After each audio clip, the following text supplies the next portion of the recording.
1 year baby food routine மறக்காமல் எல்லாம் பாருங்கள்.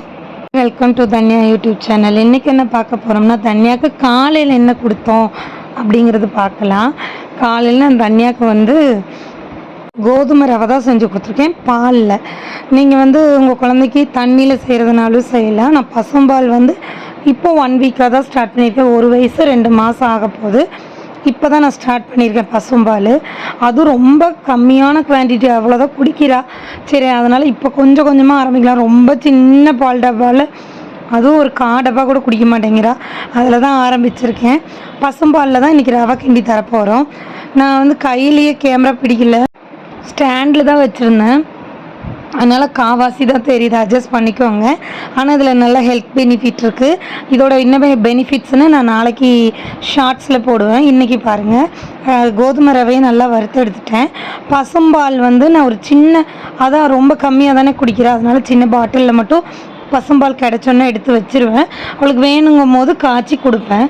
அப்போ அந்த பால் எடுத்து வச்சுருந்த பால் ஃபுல்லாக அதில் ஊற்றி வச்சு, வெறும் பால் ரொம்ப கட்டியாக இருக்குது, அதனால் கொஞ்சம் மட்டும் தண்ணி ஊற்றிக்கிட்டேன்.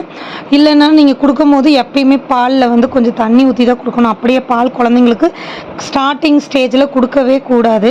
நான் தண்ணி ஊற்றிட்டேன். பால் நல்லா கொதிக்கணும். பொங்கின பிறகு சிம்மில் வச்சுருங்க. அப்போ அது நல்லா கொதிக்கும் போது ஏலக்காய் பவுடர் போட்டுருங்க. ஏலக்காயிலையும் நிறையா பெனிஃபிட்ஸ் இருக்குது, பசும்பால்லையும் பெனிஃபிட்ஸ் இருக்குது, கோதுமை ரவையிலையும் இருக்குது. பின்ன வந்து இதில் வந்து கரும்பு சக்கரை போட போகிறேன், அதுலேயுமே இருக்குது. இது நல்லா கொதித்து பாலே ஓரளவு வற்றிடணும். வற்றின பிறகு நம்ம வறுத்து வச்ச கோதுமை ரவை இதில் சேர்த்திக்கலாம். நல்லா வறுத்துருங்க, ஏன்னா குழந்தைங்களுக்கு கொடுக்குறது இல்லையா, அவங்க சாப்பிட முடிகிற மாதிரி இருக்கணும். நல்லா வறுத்து வச்சுருந்ததை போட்டு இப்போ கிண்டின பிறகு எப்படி நமக்கு ரவையில் தண்ணியில் வந்து ரவை கொதிக்கும், அந்த மாதிரி இந்த பாலில் நல்லா ரவை வேகணும். நல்லாவே வேகணும். வெந்த பிறகு கூட நீங்கள் கொஞ்சம் கூட சுடு தண்ணி ஊற்றிக்கோங்க. உங்களுக்கு இந்த பால் பத்தலை அப்படின்னா நல்லா வேகணும். நல்லா வெந்த பிறகு ஓரளவு ஓகே அப்படிங்கும் போது நீங்கள் கரும்பு சக்கரை போட்டுக்கலாம். நல்லா வேகட்டும். இது பாயாசம் டேஸ்ட் தான் இருக்கும், குழந்தைங்க குடிச்சுக்குவாங்க. என் பாப்பா வந்து ராகி கூழ் மட்டும்தான் இனிப்பில் குடிச்சிருக்கா. வேறு எதுவும் குடிக்காதனால நான் இனிப்பு சேர்த்திக்கணும் அப்படிங்கிறக்கோசரம் தான் இன்றைக்கி வந்து நான் இனிப்பு சேர்த்துறேன்.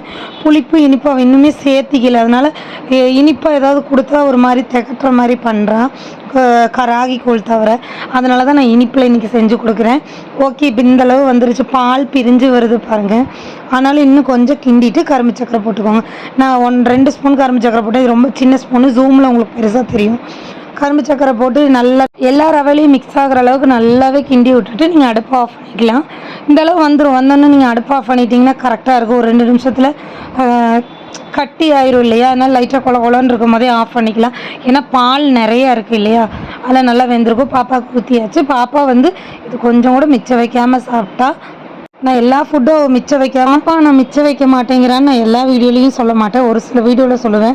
அதெல்லாம் அவள் விரும்பி சாப்பிட்ட சாப்பாடாக இருக்கும். விரும்பி சாப்பிட்டது எதுவுமே அவள் மிச்சம் வச்சதில்லை. அது மட்டும்தான் நான் வந்து மிச்சம் வைக்கலைன்னு சொல்லுவேன். நான் என் குழந்தைக்கு நான் அதை கொடுத்தேன்னு சொல்லி உங்களை ஏமாத்துற மாதிரி இருக்கும். அவள் சாப்பிட்டது மட்டும்தான் நான் நல்லா சாப்பிட்டான்னு சொல்லுவேன். நார்மலாக சாப்பிட்டது அவள் சாப்பிட்டா அப்படின்னு மட்டும்தான் சொல்லுவேன். இந்த வீடியோ பிடிச்சிருந்தா மறக்காமல் சப்ஸ்கிரைப் பண்ணிடுங்க. தேங்க்யூ. லைக் பண்ணுங்கள்.